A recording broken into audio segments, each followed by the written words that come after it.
Hi there, I'm Amy from crazybeautiful.com. I'm a Stampin' Up! Demonstrator, and that basically just means that I sell Stampin' Up! Products and I teach you ways to use them. So today what we're going to make is kind of an old project that I've breathed a little new life into. I've sort of found a cool way to change it up, I guess you could say. So I'm going to show you the sour cream container and also a way to get a different look with your bow builder punch.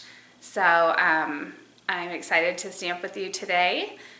Make sure if you're watching this on iTunes that you subscribe on there and even leave me a review. I know that's one thing that will help keep my video podcast up in the rankings so that people can find me on iTunes. So thanks so much for joining me. Let's get started stamping. So to make our sour cream container, we are going to be using the Cherry on Top Designer Series paper stack. And it's really a convenient size. It's a 6x6 sheet of patterned paper, and you'll see there's two sides here. I want this side to be on the outside, so it's going to curl like that. And then I also kind of want to think about how I want the top edge to be. So I want the stripes to be going vertically, so I definitely want to make sure I close it like this when I'm getting ready to close it, but I'm going to change it up a little bit, so stick with me here. I'm going to grab my Simply Scored tool. What I'm going to show you, I'm going to try to zoom in, I guess, that would be the best way to do it for you. So I'm going to zoom in like that and just show you. I'm going to score at 1/4 inch and then at 1/2, and then I'm just going to rotate that sheet and repeat it. So you can see this is the side I just scored. I'm going to do 1/4 inch and 1/2 inch right there. So that's going to be your first step. Then your next step is going to involve your bone folder. So since this is the outside, I'm going to take and along that 1/4 inch score line, I'm going to score that, and then I'm going to fold it over again and crease it. Sorry, I meant crease. So that's going to be your top edge. Now let me grab my sample here. This is one that I just did. You're going to have a top edge that's a different color, and you're also going to be able to open it.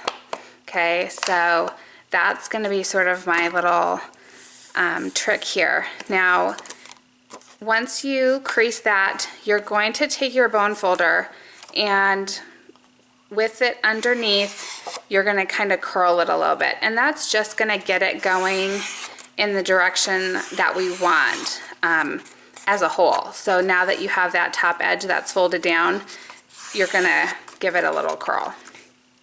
I'm going to zoom out a little bit, get back to where we were, and then I still really swear by sticky strip for any kind of like 3D box or bag that's going to really get a little bit of movement.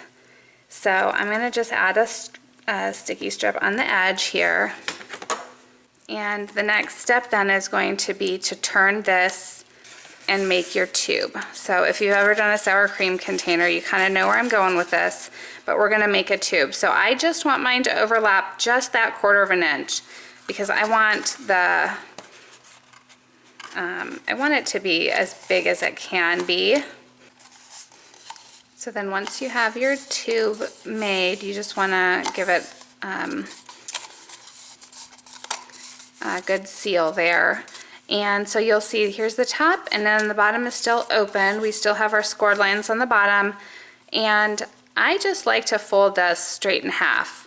So you see where my seam is, I'm just gonna go like that, and you just want to grab your bone folder again and sort of crease that fold.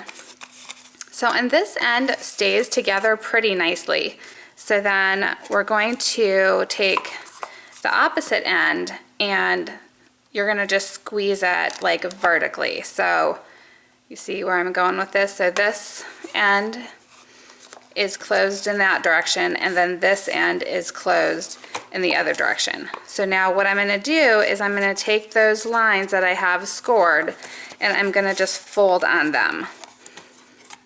And you can go ahead and reinforce it with your bone folder, fold it again, and you can grab, these bone folders are great for 3D things like this. So give it a good crease. And then I'm just gonna grab my Tombow adhesive and inside right here, I'm gonna just get that glue down, fold it back like that, and then I like to keep little clothespins handy. You could use sticky strip on this, but I think that the wet glue is the best choice because it dries really nice and bonded. Okay, so I'm gonna set that aside and we're gonna do our bow. So what I've done is I've just taken another piece of kind of a scrap piece out of my cherry on top pack and I've just punched these two and I only need one of each of those. So then I wanted to cut this off so I didn't waste any extra of my paper because I want to just punch this piece now and I want two of those. So you can kind of angle it and see how I get two out of just that 1 inch strip of paper. Okay, so you're just gonna curl it kind of like we did earlier, like your curling ribbon, and get all your pieces situated here. This little belly band is going to go around the middle, so curve him a little bit. And then this is the trick that I'm gonna show you that I'm gonna make for mine. So instead of making two of these to kind of add as like extra little tails coming out the side, I'm just gonna turn it and cut up the middle. And I didn't cut all the way, I just cut like that. So up, basically up to where it turns, and I'm just gonna bend these out a little tiny bit and I'll show you. I usually adhere my bow together with wet adhesive again. So you can see how I do this. I sort of go like that and then add just a tiny little bit more. Wrap this around. And then the last step, I'm going to hold this. It's not completely dry yet, so I'm not going to set it down. I'm just going to add a little bit of glue to the back. And that's going to go like that. So you'll be able to see it's kind of like a real bow and the ribbons that would be falling down from it. So I'm going to grab another clothespin.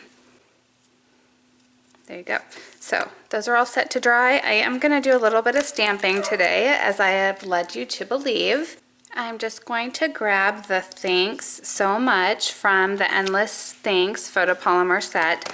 And since Bermuda Bay is one of the colors in my paper stack here, I'm just going to use that color of ink and just make a little tag to go on this. I thought these would be good little favors for a birthday party, or like we have a little going away party for our neighbors, and I thought this would be cute. So that's why I'm saying thanks so much, but you could totally say happy birthday or whatever else you would like.